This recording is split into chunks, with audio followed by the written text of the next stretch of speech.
반갑습니다. 금융교육 강사 이현진 강사입니다. 급변하는 시대에 살고 있는 우리 MZ세대는 지금 혼란스럽습니다. 부모님 세대에는 분명 월급을 받아서 꼬박꼬박 은행에 적금, 예금, 연금만 잘 넣어두면 집도 사고 이자 수입도 짭짤하고 빠듯하게라도 외벌이로도 생활이 가능했는데요.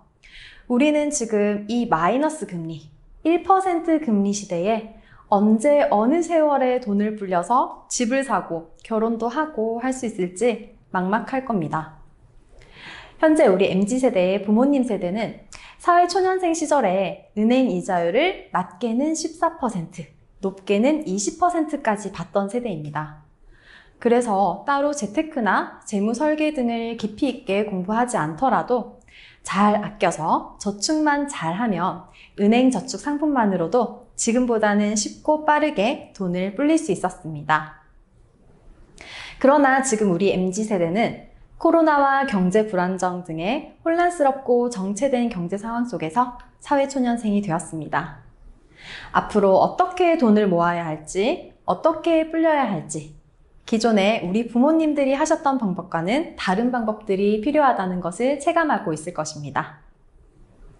따라서 우리는 재무설계와 재테크에 대한 기초부터 심화된 내용까지 시간과 노력을 투자해서 공부할 필요가 있습니다. 자, 오늘 강의의 목차를 먼저 살펴보시겠습니다. 첫 번째, 금융교육 왜 필요한가? 두 번째, 재무설계와 재테크의 차이점에 대해서. 세 번째, 재무설계와 재테크는 어떻게 하면 좋을까? 마지막으로 알아두면 도움되는 필수 금융정보에 대해서 오늘 다양한 정보를 얻어가는 시간이 되셨으면 좋겠습니다. 첫 번째, 금융교육이 왜 필요한지에 대한 내용입니다. 세계의 경제 대통령이라고 불리는 미국의 경제학자 앨런 그리스퍼는 글을 모르는 문맹은 생활을 불편하게 하지만 금융 문맹은 생존을 어렵게 만들기 때문에 더 무서운 것이다 라는 말을 했습니다. 여러분, IQ, EQ라는 단어 알고 계시죠? 그런데 혹시 FQ라는 단어 들어본 적 있으신가요?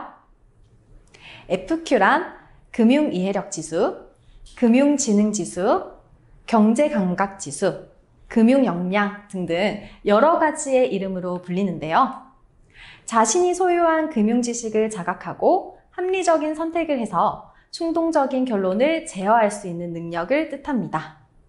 금융지식을 잘 알지 못해서 보이스피싱과 같은 억울한 일을 당하거나 시의적절하게 부동산이나 주식 등에 투자해서 부자가 되는 경우들을 주변에서 한 번쯤은 들어보셨을 겁니다. 왜 어떤 사람들은 금융사기, 부동산 사기를 당해서 하루아침에 수천만 원을 잃게 되고 어떤 사람들은 부동산 투자와 재테크로 수천만 원을 버는 것일까요? 이런 차이를 발생하게 하는 것, 그것이 바로 금융이해력지수, 즉 FQ의 차이라고 할 수 있습니다.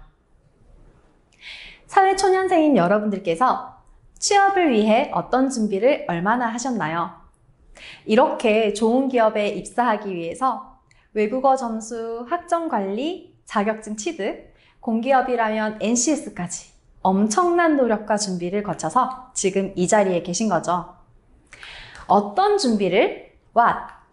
어떻게? How? 왜 하필 이곳이어야 하는지? Why? 이렇게 구체적인 타겟팅을 통해서 입사 준비를 철저히 하셨을 겁니다.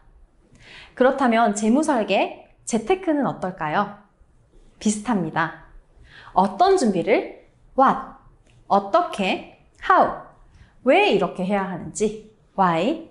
이렇게 세 가지의 질문과 성찰을 통해서 준비할 필요가 있습니다. 2018년도에 정부에서 전국민 금융이해력 조사를 실시했습니다. 자, 이 그래프에 연령대별 성별 금융이해력 평균 점수가 나와 있습니다. 이 그래프를 통해 우리는 몇 가지 사실을 알 수 있는데요. 20대를 제외한 30대부터는 연령대가 높아질수록 금융이해력 점수가 낮아진다는 것과 성별에 따른 차이는 거의 없다는 것, 그리고 전체 평균 점수가 62.2점이라는 것을 알 수 있습니다. 자, 여기서 제가 질문을 하나 드려보겠습니다. 혹시 이 62.2점이라는 점수가 OECD 국가들 중에서 높은 편일까요? 낮은 편일까요?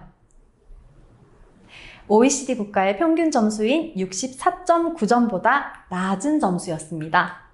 이 그래프를 보시면 월 평균 소득이 250만 원 미만인 사람들의 금융 이해력 점수는 58점, 월 평균 소득이 250에서 420만 원인 사람들의 금융 이해력 점수는 62.8점, 월 평균 소득이 420만 원 이상인 사람들의 금융 이해력 점수는 65.6점으로 나타났습니다. 이 그래프를 통해 소득이 높을수록 금융 이해력 점수가 높다는 것, 즉 금융 이해력이 높을수록 소득도 높아질 수 있다는 사실을 알 수 있습니다. 그리고 이 그래프를 통해 재무 목표가 있는 사람이 재무 목표가 없는 사람보다 금융 이해력이 높다는 사실 또한 알 수 있습니다. 우리가 왜 재무 목표를 설정하고 달성해야 하는지를 이 그래프를 통해서 알 수 있습니다.